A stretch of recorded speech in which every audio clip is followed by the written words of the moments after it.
Hey everyone, just going to do a quick video here to show a few things in my UI that have helped me over the last 1.5 expansions while healing. I'm going to put the ElvUI Import code in the description of the video, so if you want that, make sure to copy that from down below. I'll also put some of the other add-ons that I use. Not going to do every add-on, just probably a few that are more UI related. In the future, probably will have another video that goes over more in depth some other add-ons I use, and possibly a video about macros, because I'm going to touch on macros briefly, but this video really is just going to be focused on my UI. First, let's talk about my goals for the UI. One thing that I think is important is to just try to only show relevant information. If something is information that I either can just always assume is true, such as a spell that doesn't have a cooldown being available, you know, like Smite, Flash Heal, I always know those are available, so seeing Flash Heal cooldown is not relevant, useful information.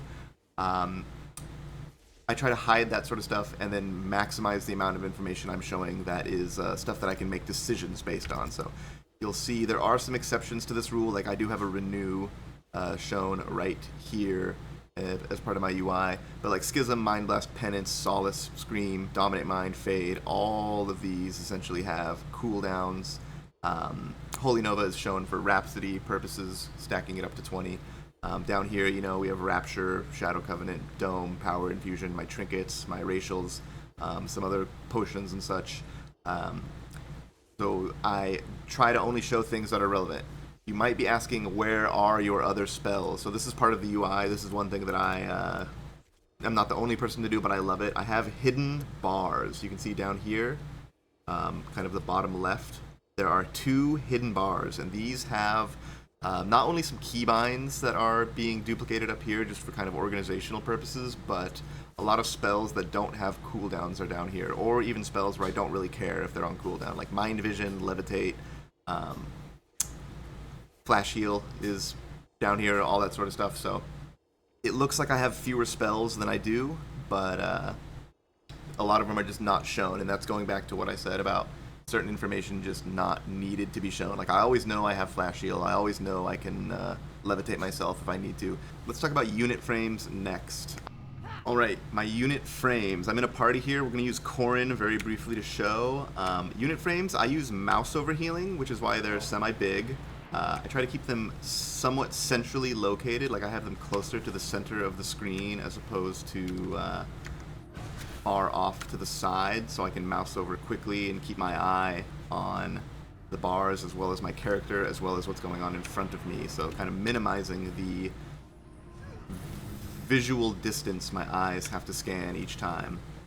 There's a lot of squares that I use to track buffs on my unit frames. You can see Atonement is the white square in the top right corner of everyone's bar.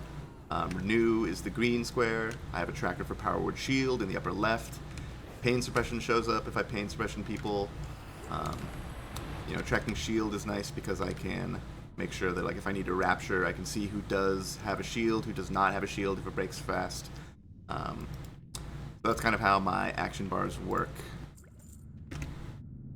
You also saw in that video I have Omni CD. That's another add-on I use to show cooldowns attached to the unit frames of the people. Okay, so we talked about our unit frames, talked a bit about our action bars. The other thing I'll mention is WeakAuras. I do use a few WeakAuras, and I am a little guilty of trying to reinvent the wheel at some points. I know there are a lot of really great pre-made WeakAura suites that are available for public consumption. Check wago.io if you want to pick up one of those, and I would, you know, definitely a very valid choice to make. Me personally, I just like to kind of do my own thing, even if I am sort of retreading ground that's already been done. So I have mostly made my own WeakAuras. And in the future, I am planning on probably doing an update to this, so there might be a follow-up to this video in the future. Keep your eyes peeled for that, but essentially just to talk about the WeakAuras I do use right now. I use one for Power Word Shield, just kind of front and center to make sure that I can always be getting use out of that. I do have 2 WeakAuras for Radiance, but they tell me different things. Like this one tells me that they're instant, and then this one just tells me my charges overall, so I can kind of know, like, you know, there are instances where maybe you have 2 instants right now, but I actually only have 1 charge of Radiance. So the other weak aura I track is my duration of my Purge the Wicked on my target, because with Expiation, that consumes duration of your Purge the Wicked when you attack a target. I have it set so it actually highlights when the duration is low enough that there's not enough to consume. So I talked about the unit frames, the action bars, weak auras. The other thing that I guess is part of my UI would be BigWigs, and I do use BigWigs and LittleWigs. Deadly Boss Mods is completely fine as well. I switched to BigWigs from Deadly Boss Mods, and I don't regret it, but also don't think it was like a life-shattering decision. Just to quickly show how the Deadly Boss Mods go, I have timers up here for far upcoming things, but as they get more urgent, they actually shift down here below my unit frame. So that goes back to what I said before about I want to keep the distance that my eyes are traveling across the screen to a minimum. I don't want to be looking left, looking right, looking center, looking up, looking down, looking left, looking right. It's nice to just mostly focus my vision. Almost all the time I'm playing, my vision is kind of prescribed by this square most of the time. Because that's like where I'm standing, that's everyone in my party's health, it's all my spell cooldowns, it's whatever the boss is doing, it's whatever's happening at my feet, it's got my BigWigs timers, so all that information is very centrally located, and I don't have to spend, you know, even a millisecond sometimes of looking completely to the wrong side of the screen, then you look back over to the left. Someone can die in those instances with the amount of damage coming out in some fights. So that is how I have BigWigs set up.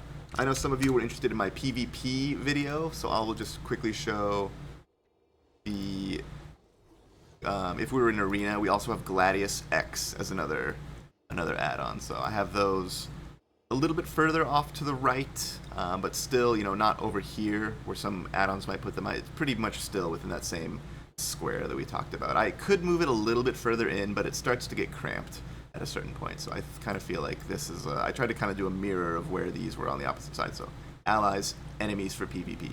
In PvE, my boss frames appear up right about here. So that's basically how I have the UI. Any questions that I might have missed, feel free to ask in the comments. Any clarifications, I'll put the ElvUI import code as well as a list of some of the major add-ons here in the description. So thank you for watching, and make sure you stay tuned, because in the future, like I said, there will probably be a video about macros that I use for mouse overhealing and other instances, and also a video that goes into a little bit more depth about some add-ons. Some of the ones we talked about today, and then I have a bunch of other add-ons that didn't come up in this UI-centric video. So thanks everyone for watching.